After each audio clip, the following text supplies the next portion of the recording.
నమస్తే అన్న అందరికీ నమస్కారం. కువైట్లో భారతీయులతో సహా ప్రవాసులను కూడా అరెస్ట్ చేశారు.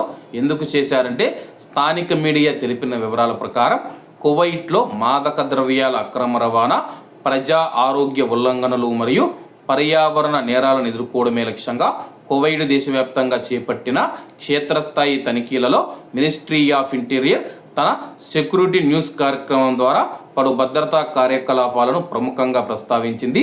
మాదక ద్రవ్యాల నియంత్రణ సాధారణ విభాగం ప్రాతినిధ్యం వహించే క్రిమినల్ సెక్యూరిటీ విభాగం ఈ కార్యక్రమాన్ని ప్రారంభించింది.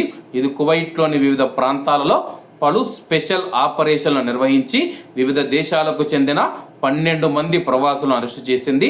అనుమానితులలో మనం చూసుకుంటే కానీ 3 బంగ్లాదేశీయులు, 3 భారతీయులు, 2 ఈజిప్టియన్ జాతీయులు, 2 సిరియన్ జాతీయులు మరియు 1 నేపాల్ జాతీయుడు ఉన్నారని చెప్పేసి అధికారులు తెలియజేశారు. అక్రమ రవాణా మరియు వినియోగం కోసం సిద్ధంగా ఉంచిన భారీ పరిణామంలో మాదక ద్రవ్యాలు మరియు సైకోట్రోపిక్ పదార్థాలు నిందితుల వద్ద లభించాయని చెప్పి అధికారులు తెలియజేశారు.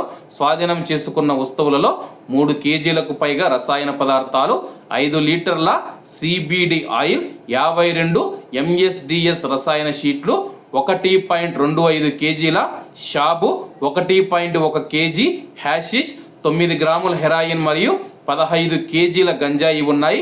అదనంగా 2000 క్యాప్టాగాన్ మాత్రలు, 650 లిరికా మాత్రలు, అలాగే ఎలక్ట్రానిక్ వేయింగ్ మిషన్లు, మాదక ద్రవ్యాల తయారీ పంపిణీకి ఉపయోగించే ప్యాకేజీ సామగ్రి కూడా స్వాధీనం చేసుకున్నారు.